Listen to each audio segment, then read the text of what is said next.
बिहार में शराबबंदी लागू हुए कई साल बीत चुके हैं। सरकार लगातार दावा करती है कि शराबबंदी से समाज में बड़ा बदलाव आया है, लेकिन जमीनी हकीकत कुछ और ही सवाल खड़े करती नजर आती है। एक तरफ शराब बेचने और पीने वालों पर कार्रवाई के आंकड़े बढ़ रहे हैं, तो दूसरी तरफ आए दिन शराब की खेप बरामद होने की खबरें सामने आती रहती है। अब सवाल यही है कि जब बिहार में शराबबंदी है तो आखिर शराब पहुंच कैसे रही है?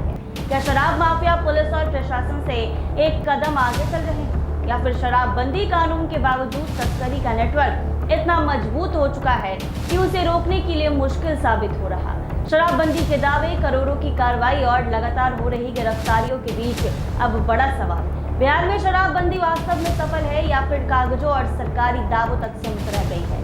बिहार में 10 साल से पूर्ण शराबबंदी लागू है, लेकिन इस कानून पर आए दिन सवाल उठ रहे हैं। बिहार में शराबबंदी कानून को लेकर national council of applied economics research यानी NCAER की रिपोर्ट पर सियासी विवाद तेज हो गया है। रिपोर्ट में शराबबंदी को 10 साल के बाद भी प्रभावी नहीं बताते हुए इस कानून को खत्म करने की सिफारिश की गई है। इस पर जनता दल यूनाइटेड ने कड़ी प्रतिक्रिया दी है। NCAER को लीगल नोटिस भेजने और कानूनी कार्रवाई करने की चेतावनी दी गई है। नीतीश की पार्टी के जदयू ने दिया है। जदयू के मुख्य प्रदेश प्रवक्ता एवं विधान पार्षद नीरज कुमार ने गुरुवार को पार्टी कार्यालय में आयोजित एक प्रेस कॉन्फ्रेंस में कहा है कि NCAER द्वारा कराए गए सर्वे की निष्पक्षता पर गंभीर सवाल खड़े होते हैं। उन्होंने स्पष्ट कहा है कि पार्टी जल्द ही NCAER को लीगल नोटिस भेजेगी। नीरज कुमार ने आरोप लगाया कि जिस निजी संस्था के पदाधिकारी या सदस्य का प्रत्यक्ष अथवा अप्रत्यक्ष संबंध ऐसी वित्तीय संस्थानों से हो जिनकी बैंकिंग सेवाएं शराब कारोबार से जुड़ी कंपनियों को उपलब्ध है, उस संस्था की रिपोर्ट को निष्पक्ष नहीं माना जा सकता।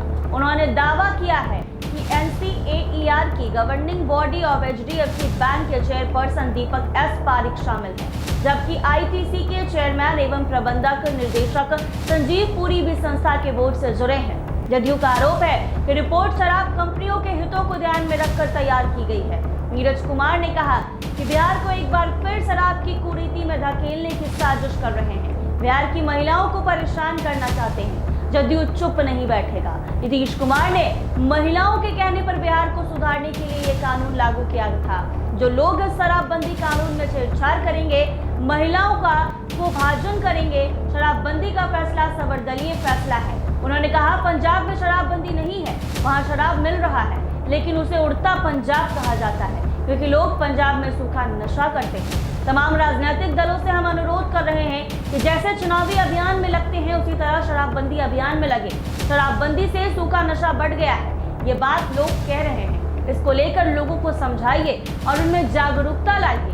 नीरज कुमार ने कहा कुछ हजार करोड़ रुपए के लिए हम लोगों का भविष्य बर्बाद नहीं करेंगे। बिहार में शराबबंदी खत्म नहीं होगी।